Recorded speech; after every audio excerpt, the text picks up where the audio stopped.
Saya punya tablet aspirin. Tablet itu kan isinya ada SL, ada pengawet, dan lain-lain. Berapa ya kadar aspirinnya? Bagaimana caranya? Yaitu salah satunya dengan cara titrasi. Titrasi itu apa sih? Titrasi itu sederhananya adalah menentukan kadar larutan yang belum diketahui konsentrasinya oleh larutan yang sudah diketahui konsentrasinya. Coba perhatikan. Nah, si ini kita namain aja dia si 3N. Karena dia sudah diketahui kadar larutannya adalah 3 normal. Dia bilang, "Saya udah tahu loh kadar larutan saya berapa," kata si 3N. Nah, sedangkan dia yang masih tanda tanya, dia belum tahu berapa kadar larutannya. Nah, dia minta tolong sama si 3N, cari tahu dong kadar saya gitu. Nah, itu adalah konsep dasar dari titrasi. Alat yang digunakan dalam titrasi itu apa aja? Ada si buret.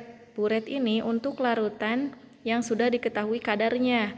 Jadi nanti si 3N dimasukin ke sini ke buret. Kemudian yang tanda tanya atau yang belum diketahui kadarnya masuknya kemana? Dia masuk ke sini, ke dalam Erlenmeyer. Dia jadi sampel untuk diketahui kadarnya. Kemudian ini tempat berdirinya buret adalah statif. Sedangkan untuk menjepitkan buret supaya dia tegak lurus, dia namanya klem. Lanjut ya. Ini adalah prosedur titrasi secara umum, misalnya untuk titrasi aspirin oleh NaOH atau natrium hidroksida. Yang pertama, tadi kan kita punya tablet aspirin ya, tapi kita nggak tahu kadarnya berapa. Jadi kita timbang dulu tuh si tablet, kita timbang. Setelah kita timbang, maka kita haluskan, karena nanti bentuknya harus cairan. Setelah halus, kemudian kita larutkan dalam air. Kenapa dalam air? Karena obat yang kita teliti larut dalam air. Kalau misalnya larutnya bukan dalam air, nanti cari pelarut yang bisa melarutkan si sampel.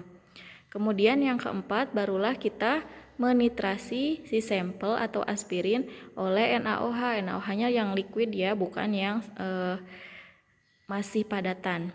Kemudian NaOH tersebut harus dibakukan dulu oleh asam oksalat. Kenapa coba? Nanti cari ya. Kemudian yang kelima, setelah titrasi, kita catat dan hitung berapa kadar si tablet aspirin.